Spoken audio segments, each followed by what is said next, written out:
Bharat 180 news కి స్వాగతం.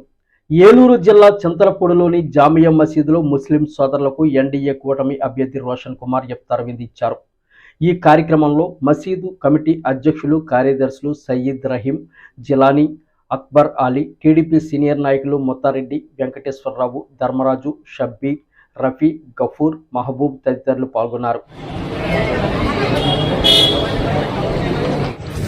ఈరోజు చింతలపూడిలో నన్ను ఇఫ్తార్ విందుకి ఆహ్వానించిన ముస్లిం సోదరులకు, మత పెద్దలకు నా కృతజ్ఞతలు తెలియజేస్తున్నాను.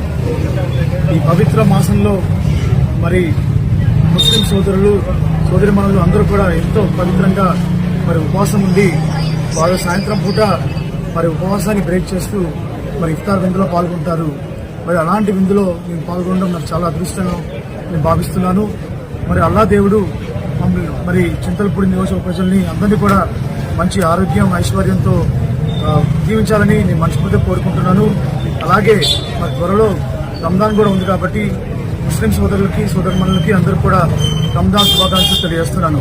మరి ముస్లిమ్స్ అందరూ కూడా నన్ను ఆస్వాదించి రేపు రాబోయే ఎలక్షన్స్ లో మరి భారీ మెజారిటీ తోటి గెలిపించి నన్ను అసెంబ్లీకి పంపించాల్సిందిగా కోరుకుంటూ సెలవు తీసుకుంటాను. సార్, ఇప్పుడు ఎమ్మెల్యే అయిన తర్వాత మీరు మైనార్టీలకి సంవత్సరం ఏమన్నా ఇంత అమౌంట్ అని కేటాయించి ఏమైనా మసీదుల డెవలప్మెంట్ కానీ ఏమైనా చేస్తారండి?